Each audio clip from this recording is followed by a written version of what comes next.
We are reading In Our Mother's House by Patricia Polacco.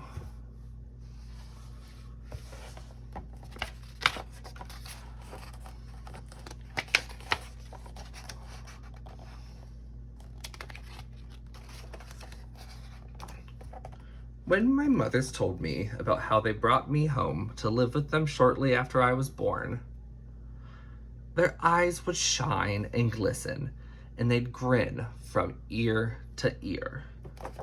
They told me how they had walked across dry, hot deserts, sailed through turbulent seas, and flew over tall mountains and trekked through fierce storms just to bring me home.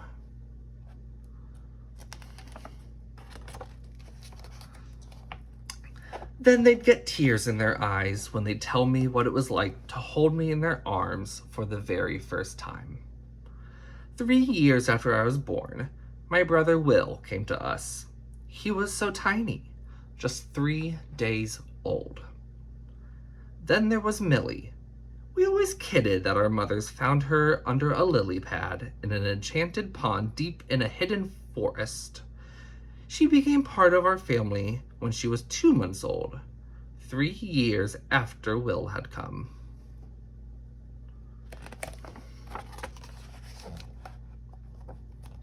Our mothers were so different from each other that all of us often wondered how they found each other at all.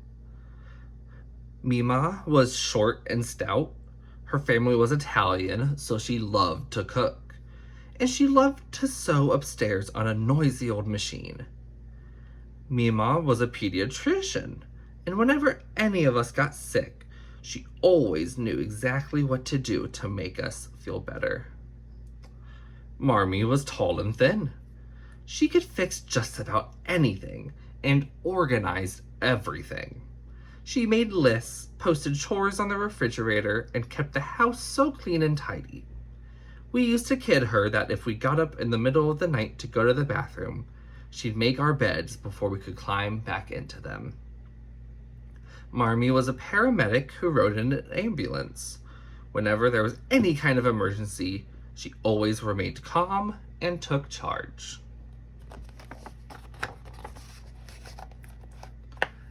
Our mothers loved to laugh.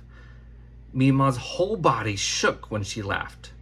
Marmee laughed almost silently, but she laughed so hard that she'd practically fall down and go limp. Our mother's house was always alive with music, all kinds. Sometimes our mothers would put on old rock and roll or swing records and get all of us to dance with them. "This is the Holy Goalie," Mima would sing out. Once she flapped her arms like wings and clucked, "The chicken dance." "And this is Bebop," Marmee said as she grabbed Will and spun him around, then dipped him backwards. We laughed and laughed.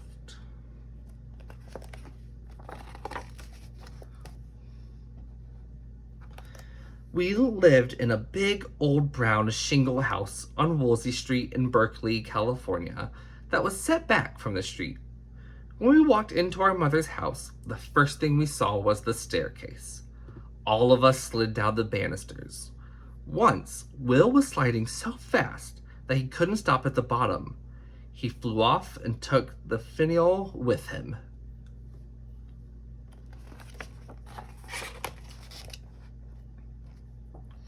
In the living room, the old clinker brick fireplace was the heart of our home. Sometimes Marmee and Mima'd popcorn in it, and we'd all sit, eat popcorn and apples, and share stories. It was Millie's favorite place to be. I remember when she was about 2, she got up in the middle of the night. We found her the next morning asleep in the hearth, covered with charcoal. She had taken a piece of charcoal and drawn all over the nearby wall. We couldn't take our eyes off her drawing. It was so beautiful. If we hadn't known it before, we knew then just how magical Millie was. "Well, my little sparrow," Mima finally whispered, "looks like you are a magnificent artist." The most favored place to be for us kids was the sunroom above the carport. That is where all of our toys lived. It was where we played dress up and where every Halloween costume we wore began. No store-bought costumes for us.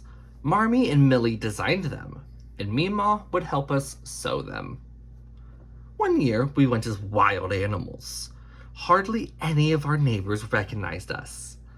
That is, except for Mrs. Lochner. She knew us all right. She glared at us when we opened the door. She glared at our mothers, too. Her kids came running and were really excited to see us. But Mrs. Lochner turned her back and shut the door. "What's the matter with her?" Will blurted out. But our mothers said nothing and continued down the block. Even so, it was one of the best Halloweens we ever had. We even won the Claremont Avenue costume contest that year.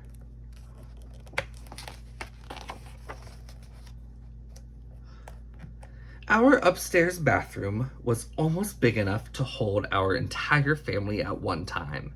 It almost did, too. I remember the night that all of us came down with the flu, all at once. Mima and Marmee were darting between each of our rooms. Will, Millie, and I were throwing up. Our mothers changed sheets, washed pajamas, bathed our foreheads with a cool washcloth. I loved how soft their hands were when they touched my face and wiped away my tears. After 2 days of utter misery, our mothers announced that they had a surprise for us. "This should make you feel better," Marmee sang out. We opened our eyes, and there they stood, holding 2 adorable puppies. When those puppies started jumping about and licking our faces, we all squealed with joy. We finally named them Miso and Wasabi.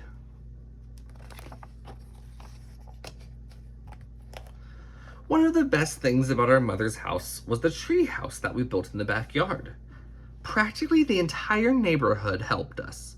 It all started with Will, who, like Marmee, was always building things. One Saturday, he found some plans for a treehouse in a magazine and went to her.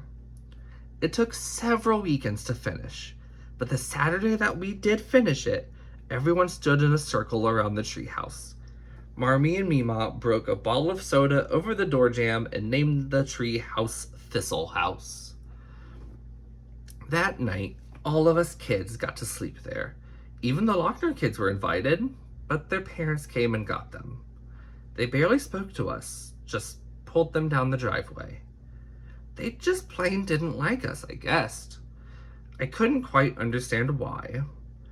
We always tried to be respectful and friendly, the way our mothers taught us to be.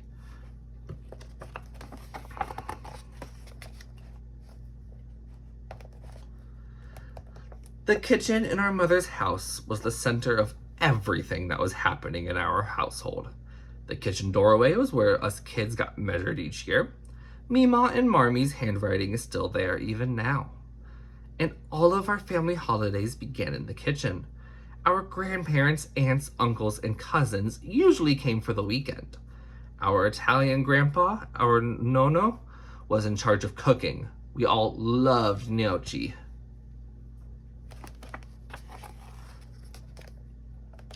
We'd all help him unload the perfect Roma tomatoes, the oxtails, the pork shanks, and the beef brisket. We peeled onions, shaved and diced carrots, and chopped fresh herbs from the garden. After the sauce had been cooking for most of the day, all of us stood at the kitchen island. Nonno made a well in the middle of a hill of flour and broke several eggs into it. Then he riced very hot boiled potatoes right into the flour well. He'd shake his hands from the heat of it as he kneaded the volcano of flour, eggs, and potatoes into a dough. Then Marmee and Mima rolled the dough into long tubes. Millie and Will got to cut them into small pillows. Then I ran each pillow over the back of a floured fork. Nonno dropped the gnocchi into the boiling water. When they floated to the top, they were done. Sauce and potato dumplings were dished up, salads were made, and baguettes of French bread from the bakery were carried to the table, where we were all so ready to eat. At our table, we didn't only eat, though. Marmee and Mima made sure of that. Everyone talked about everything: politics, sports, music, and art. Their voices got louder and louder. Opera was always playing in the background. Then they'd all burst into laughter that shook the table. Nono would pound his fist and laugh the loudest. What I loved most about our family was that we could all speak our hearts. We never measured words. After dinner, all of us kids would sit on the stairs with our grandparents. This is when they'd tell us about when they were young in the old country. It was the best part of the day. Marmee and Mima would listen in and smile.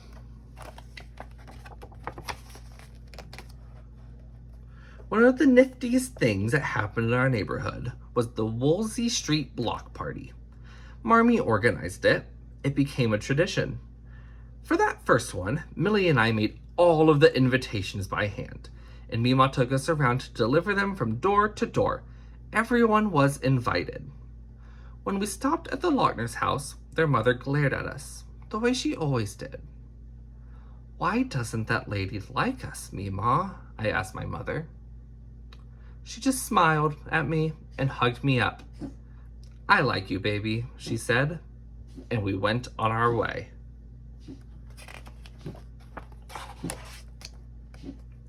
The day of our big block party arrived. Each of the houses on the street had to invent some sort of game in their front yard. The McGuires across the street had a landmine contest.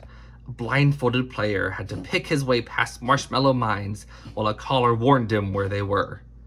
The Goldsteins had a penny toss on saucers. The Brooks family had a dunk tank. A lot of fathers got dunked that day. The Abdullahs had a fishing booth. I think our family had the best game of all: a miniature golf course. Will, Marmee, and I put it together. We lashed together old rain gutters with traps and obstacles that had to be putted around in order to get to the end, a flower pot buried to the top. It was Marmee's great idea.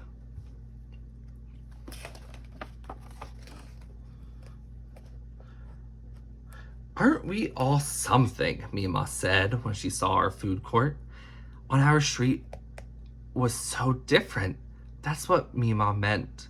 So the Mardisians brought stuffed grape leaves and ground lamb. The Polos brought spanakopita and Greek salads. The Abdullahs brought hummus and tabbouleh. Nono made a huge pot of spaghetti and fried schnitzel. The Yamagakis brought sushi, which I liked a lot, but Mima passed it up for fried clams and crawdads and corn on the cob, which the Barbers had made.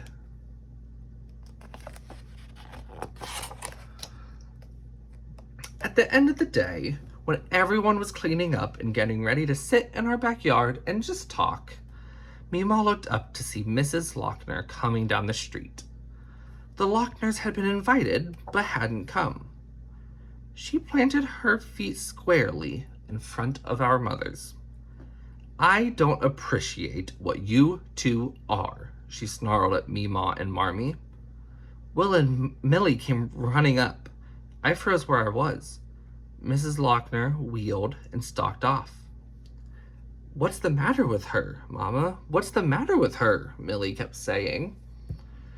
All the neighbors closed in on us. "She is full of fear, sweetie. She's afraid of what she cannot understand. She doesn't understand us," Mima quietly said. "There seems to be no love in her heart either," whispered Marmee. The neighbors agreed. The Mardisians, the Polos, the Yamagakis, the Kiernans, the Goldsteins, the Abdullahs, everybody. And one by one, they hugged our mothers. Then they all stayed and talked until late that night, thanking Mima more than once for thinking up the block party. There wasn't a day in my life that I didn't feel deeply loved and wanted by Mima and Marmee. Our mothers were willing to do anything for us. We knew that. Here's what I mean. One day, Millie and I ran all the way home from school and came rumbling into the kitchen with news. Mima, Marmee, we've been picked to host the mother-daughter tea this year. We squealed, jumping up and down. Well, what an honor, Mima said, looking at Marmee. That means we're going to have the tea here, I trumpeted. And I looked at Mima and Marmee. You will both have to wear long dresses and big picture hats. All of the mothers will be dressed like that, Millie added quickly. Mima and Marmee looked at each other and shrugged. We had never seen either of them in a dress. Ever. Okay, they finally said. Well, okay. This was going to be a first. Mima sewed 3 whole nights to finish not only their dresses, but Millie's and mine as well. The garden was decorated, tables rented and set. A string quartet was hired, and our mothers had the affair catered by our Nono. After Millie and I got dressed, we waited at the bottom of the stairs for our mothers. We could hardly wait to see them. Then they appeared at the top of the stairway. We both caught our breath. They floated down like shimmering swans. As uncomfortable as they must have been, they looked beautiful. The tea was glorious. Everyone commented on how elegant everything was. My heart skips a beat when I think of the 2 of them trying so hard to please us in those awkward, sweeping, ridiculous dresses. How we loved them for doing this just for us.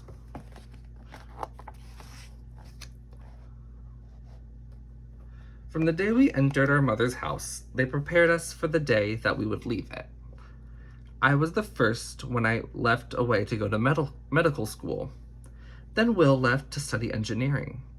Our Millie went all the way to New York to become a fashion designer. Of course, our hearts never left our mother's house, and over the years, Will, Millie, and I returned to be married in the garden back under Thistle House. When we celebrated holidays together there, sang at birthday parties there, cried together when we lost our grandparents.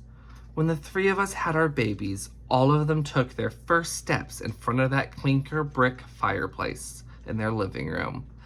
They fell into the waiting arms of their grandmothers, just as we had done. We watched our mothers grow old together in that house. They passed away within a year of each other. Will, Millie, and I placed them together in a green hillside overlooking the bay, very near the place where they pledged their love to each other so many years ago.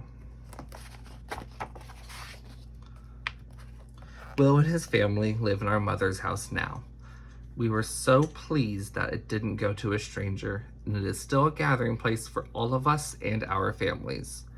The walls still whisper our mother's names. All of our hearts find peace whenever we are there, not only remembering them, but being there together in our mother's house.